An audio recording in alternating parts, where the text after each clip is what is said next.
नमस्कार, मैं विलास उर्पड़े फिर स्वागत करता हूं आपका आपके अपने web news channel supreme power पर। दोस्तों, हम देश प्रदेश, आपके जिले और आपके क्षेत्र से जुड़ी खबरों को प्रकाशित करते रहते हैं। तो आप हमारी खबरों को देखने के साथ साथ हमारे चैनल से सीधे जुड़ सकते हैं, सिर्फ और सिर्फ इस लाल बटन को दबाकर और हमारे चैनल को सब्सक्राइब कर। दर्शकों, इस वक्त हमारे समक्ष है प्रिंस मारवा, जो कि आप भारतीय जनता पार्टी की ओर से नवनियुक्त महामंत्री हो ट्रांसपोर्ट प्रकोष्ठ के। सबसे पहले हमारे चैनल्स में आपका बहुत बहुत स्वागत है। जी। नमस्कार, मैं प्रिंस मारवा।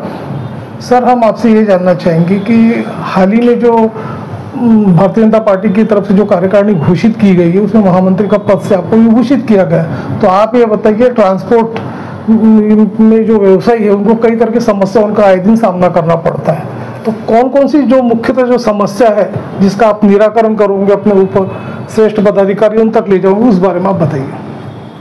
पहले तो मैं आपको बताना चाहता हूं कि मेरी जो ये नियुक्ति हुई है वो भारतीय जनता पार्टी के महामंत्री के पद पे हुई है। उसके लिए मैं हमारे देश के नेता, वरिष्ठ नेता श्री गडकरी जी, उनका आभार प्रकट करता हूं। उसके बाद मैं हमारे महाराष्ट्र के नेता देवेंद्र जी फडणवीस, उनका आभार प्रकट करता हूं। फिर हमारे नागपुर के जो हमारे शंकर जी जो तिवारी हैं, मैं उनका भी आभार प्रकट करता हूं। फिर हमारे जो मार्गदर्शक हैं, हमारे श्रीकांत जी आगलावे, उनका भी मैं आभार प्रकट करता हूं। और आज की डेट में जो ट्रांसपोर्ट से रिलेटेड जो भी समस्याएं हमारे ट्रांसपोर्टर्स को आती हैं, वो आज हमारे यहाँ पे एक बड़ी समस्या का मेरे पास आज जो लोग मेरे पास लेकर आए हैं, वो है कि आज हमारे यहाँ पे जो ट्रांसपोर्ट में पहले हमारे यहाँ पे गाड़ी जो थी वो 12 से 4 का हमारे यहाँ पे आरटीओ ने उनको परमिशन दी थी कि सिटी लिमिट्स में आके वो गाड़ियाँ अपनी खाली करा सकें। बट अभी वो टाइम लिमिट उन्होंने ख़त्म कर दी है। अब उन्होंने वो टाइम दिया है सुबह 6 बजे तक का, रात को 10 से सुबह 6 बजे तक का। तो वो एक बहुत बड़ी समस्या है। जो सिटी लिमिट्स के अंदर, जो बाउंड्रीज के अंदर आज गाड़ियां आती हैं, उनके ऊपर में आज वो गाड़ियां कब खाली होंगी? वो 10 बजे के बाद तो खाली नहीं हो सकती। वो एक बहुत बड़ी समस्या है। वो हम अभी डीसीपी साहब के पास भी उसके लिए हम एक आवेदन लेके जाएंगे और उसको भी हम एक उसके ऊपर भी मेमोरेंडम देंगे उनको, और उसके ऊपर उनसे हम ये चीज़ के लिए हम अभी सारे ट्रांसपोर्टर्स उनके पास जाएंगे। सर, ये भी देखा गया है कि शहर का चौतरफा विकास हो रहा है, तो इतने में देखा गया है कि जो ट्रांसपोर्टर्स जो व्यवसायी है, उनकी काफ़ी दिनों से एक प्रलंबित मांग थी जो कि ट्रांसपोर्ट प्लाजा बनना चाहिए।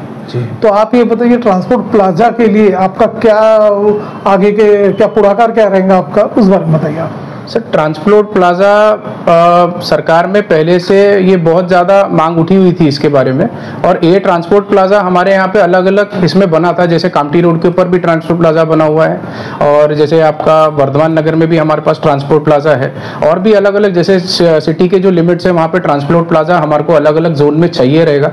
वो भी हम उठा रहे हैं कि जो हमारे पास आज जो रेडी प्लाजाज हमारे पास रेडी हैं, हम उसको भी डेवलप करें। प्लस उसके अलावा भी जो प्लाजाज हमको चाहिए, तो वो भी हम उसके ऊपर में भी आगे हम सरकार से मांग करेंगे कि वो भी हमारे को आप जल्द से जल्द कोई ना कोई जगह प्रोवाइड करें जहां पे हम ट्रांसपोर्टर्स की चीजें हल कर सकें।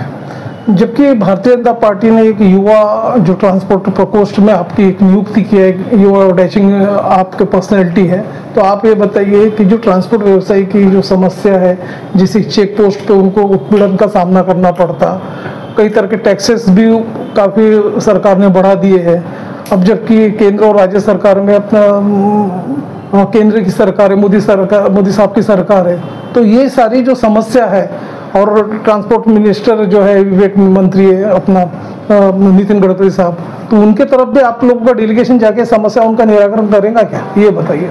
जो आज हमको ट्रांसपोर्ट वालों को, देखो ट्रांसपोर्ट, मैं भी आज 50 साल से ट्रांसपोर्टर हूँ। मेरे फादर भी है, मेरे जो चाचा जी हैं कुक्कू मारवा जी, वो आज ट्रांसपोर्ट अध्यक्ष हैं नागपुर एसोसिएशन के, नागपुर ट्रांसपोर्ट के।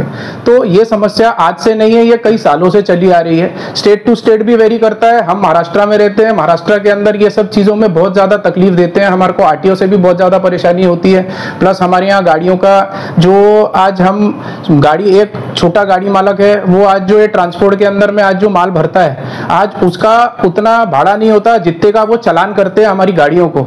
आज वो बेचारा गरीब, उसके ऊपर पहले से ही ऊपर से आपके इनका टैक्स की मार होती है, उसके बाद उसको आपको जो आज वो गाड़ी का जो बैंक से वो लोन लेता है, वो लोन चुकाने तक के उसके पास पैसे नहीं होते, उसका घर भी गिरवी होता है। तो ये सब चीज़ों के ऊपर भी हमारे ऊपर हम सब विवरण चर्चा कर रहे हैं, और इसके ऊपर भी क्या हम इसके ऊपर निष्कर्ष निकाल सकते हैं वो हम अपने संगठन के मार्फत और हमारे जो आगे बड़े जो अधिकारी हैं उनसे भी बात करके इसके भी ऊपर हम कुछ ना कुछ अच्छा इसका एक रिजल्ट निकालेंगे।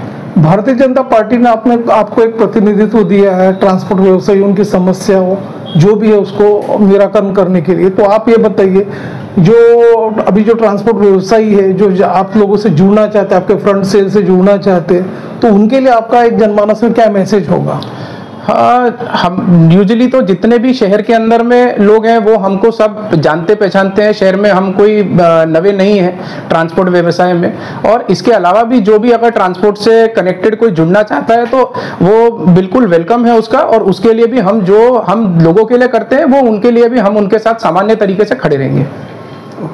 तो दर्शकों, ये थे प्रिंस मारवा जो कि भारतीय जनता पार्टी के आप अभी नवनियुक्त महामंत्री हो अपना ट्रांसपोर्ट सेल के, और आपने अपना समय हमारे चैनल्स के लिए दिया और ट्रांसपोर्ट के व्यवसायियों के हित के लिए आप सदैव समर्पित रहोगे, और आपने अपना समय हमारे चैनल्स के लिए दिया सर, उसके लिए आपका धन्यवाद। धन्यवाद सर, बहुत बहुत शुक्रिया आप लोगों का। आप लोग आए और आपने मेरा व्यक्तित्व सुना और जो मेरे मन की भावनाएं थी वो मैंने प्रकट करी, इसके लिए आपका बहुत बहुत आभार। धन्यवाद।